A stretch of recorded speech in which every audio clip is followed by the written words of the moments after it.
Alors, salut à toi, bienvenue dans cette vidéo. Alors, dans cette vidéo aujourd'hui, je vais partager avec vous 3 secteurs dont il est plus que urgent, dans lesquels il faut urgemment investir ici en Afrique. Alors, donc, si vous êtes nouveau sur la chaîne et que vous ne me connaissez pas, je suis Ricardo Dossou, je suis un entrepreneur et sur ma chaîne YouTube, je partage les opportunités de business avec vous. Donc, ce que vous allez faire, les amis, c'est de vous abonner à la chaîne et de cliquer sur la cloche de notification pour ne rien rater, afin que chaque fois que nous ferons sortir nos vidéos, vous soyez les toutes premières personnes à pouvoir visualiser ces vidéos-là. Et vous verrez en bas de la description de la vidéo le lien de nos différents forums Telegram. Cliquez dessus et rejoignez-nous dessus. Alors, comme je le disais à l'entame, il est plus que urgent que nous puissions véritablement en tant qu'Africains prendre, nous accaparer en quelque sorte de certains secteurs qui sont très importants pour notre essor économique. Alors, ces différents secteurs que je vais citer ici, ce sont des secteurs, après avoir analysé et avec quelques expériences que j'ai vues qui sont quand même plus que importants, dans lesquels nous devons véritablement nous investir, et ceci de façon massive. Voilà, vous voyez un peu. Alors, le premier secteur que je vais partager avec vous, c'est le secteur de l'immobilier. Alors, pourquoi je dis l'immobilier? Parce que ici en Afrique, j'ai constaté, lorsque je prends le cas par exemple du Ghana tout de suite, il y a beaucoup d'étrangers qui sont des promoteurs immobiliers, donc des développeurs immobiliers. Donc, lorsqu'ils viennent, ils achètent des terrains et ils construisent des trucs là sur ça. Ils construisent des maisons qu'ils mettent après en vente. Je suis tout à fait d'accord parce que effectivement, ce sont des entrepreneurs et en tant qu'entrepreneur, il faut naturellement chercher là où il y a les occasions pour investir. Mais nous, en tant qu'Africains, n'allons pas laisser le marché comme ça, les amis. Si eux, déjà, lorsque nous prenons l'Europe dans son ensemble, ou bien l'Occident dans son ensemble, si l'Occident, en quelque sorte, est déjà saturé comparativement à l'Afrique, donc c'est alors le moment pour nous, Africains, de nous concentrer sur notre continent pour pouvoir véritablement donner ce coup de pouce-là pour que nous puissions véritablement nous aussi nous développer. Et si nous devons le faire, nous devons prendre en compte ces secteurs-là qui sont très importants. Alors, lorsque nous prenons l'immobilier, c'est important parce que vous avez besoin d'un toit pour dormir. Vous avez nécessairement aussi besoin d'un endroit où vous allez rester pour pouvoir faire quoi? Pour pouvoir travailler, donc votre bureau et autres. Donc, il est important que nous, Africains, nous puissions déjà prendre en considération le secteur de l'immobilier et travailler massivement, investir massivement dessus. Et ce que je dis, vous avez ici, par exemple, des Français, vous avez des Américains, vous avez même des Philippins, des Indiens aussi, les amis, qui sont des promoteurs immobiliers, des développeurs immobiliers ici au Ghana. Bien vrai, ici au Ghana, il n'y a pas...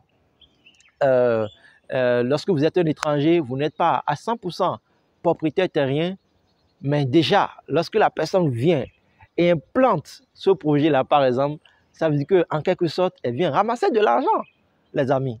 Donc, il est important que nous puissions le faire. Donc, si vous avez les moyens, moi, je vous invite massivement à vous lancer dans ce secteur-là, les amis. Et encore que, actuellement, en Afrique, le marché de l'immobilier est vraiment en hausse. Et lorsque nous prenons quelques pays, il y a même de ces pays-là qui sont vraiment très bons, dans lesquels vous devez même investir lorsque vous voulez investir en immobilier. Et le paradoxe aussi que j'ai remarqué, et qu'il y a aussi quelque chose que nous devons vraiment apprendre à corriger, c'est le fait que nous ne soutenons pas nos entrepreneurs locaux. Et je prends le cas, par exemple, d'une développeuse immobilière ici au Ghana, qui, elle est native du pays.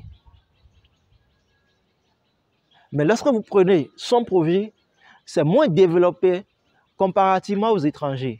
Pourquoi c'est comme ça? Simplement parce qu'elle n'a pas assez les moyens, les amis. Les autres sont venus avec les capitaux. Donc, ce n'est pas qu'elle n'a pas l'idée. Ce n'est pas qu'elle n'a pas commencé. Non, les amis. Elle a bel et bien commencé, mais il faudrait alors, dans ce cas, l'accompagner, mettre les moyens pour véritablement faire en sorte qu'elle puisse aussi, en tout cas, faire développer son projet. Si nous devons penser en tant qu'Africains, si nous devons penser panafricanisme. C'est ça, les amis. Et moi, je nous invite à nous soutenir les uns les autres, parce que c'est très important. Si on ne se soutient pas, ben, naturellement, qui est-ce qui viendra nous soutenir, les amis? Puisque après tout, nous sommes dans une jungle. Et lorsqu'on parle du monde du capitalisme, le monde du capitalisme ne connaît pas, s'il ne connaît pas ça. C'est les intérêts, les amis. Je suis d'accord. Mais il faudrait que nous puissions déjà accompagner nos frères et sœurs qui sont dans ces différents projets, qui luttent de jour comme de nuit pour pouvoir faire développer leurs idées dans l'immobilier d'une manière ou d'une autre, pour aussi permettre à leurs frères et sœurs, peut-être qu'ils sont de la diaspora, à profiter de ces projets-là. Donc, je nous invite massivement, les amis, à nous intéresser sur l'immobilier.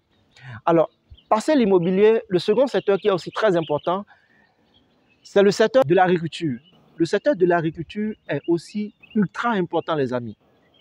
Un peuple qui ne contrôle pas son alimentation, c'est un peuple qui n'est pas souverain.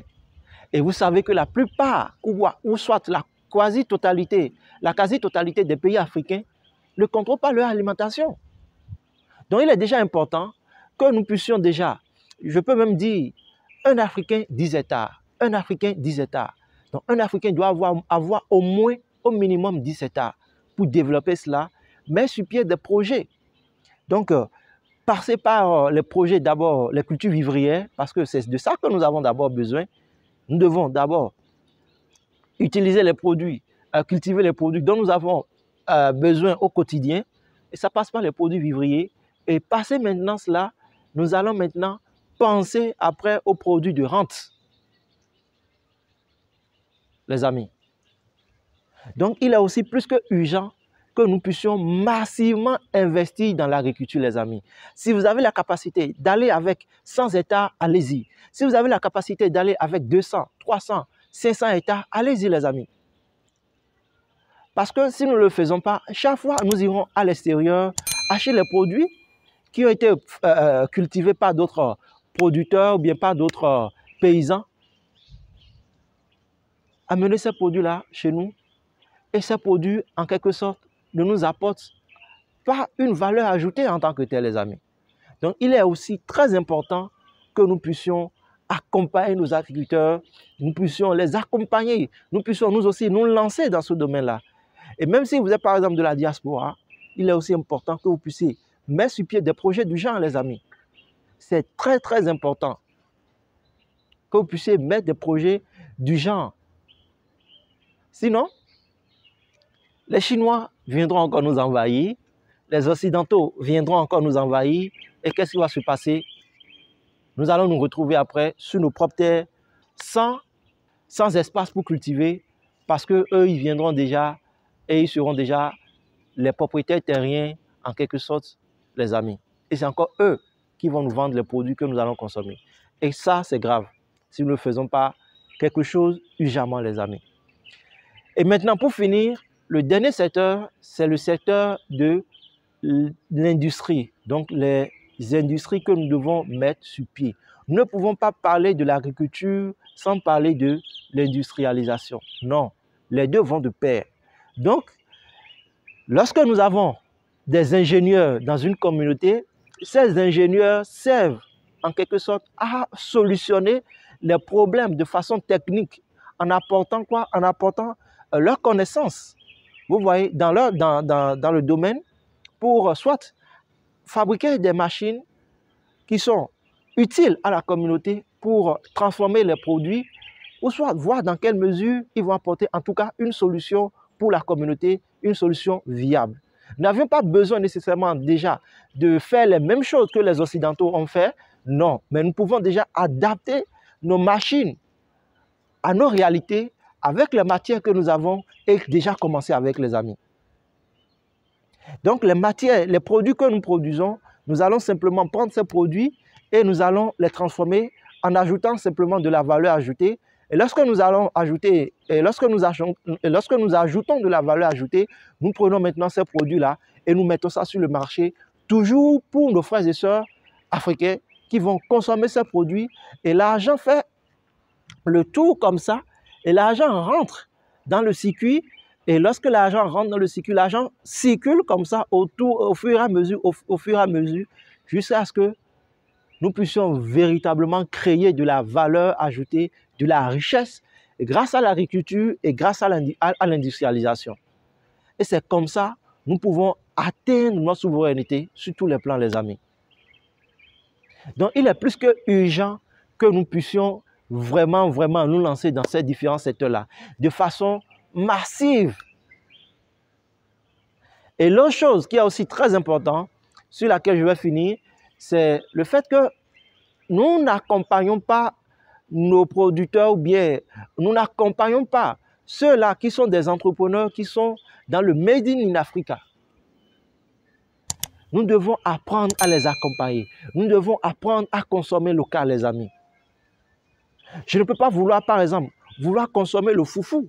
Et lorsque je veux consommer le foufou, je vais maintenant aller acheter la farine qui a été, fabriquée en Chine par les Chinois. C'est inconcevable, les amis. Alors qu'au même moment, j'ai mon frère africain qui lui-même a fait la même chose. Et que je pourrais acheter, consommer pour l'encourager aussi. Mais nous laissons et nous allons acheter pour les étrangers.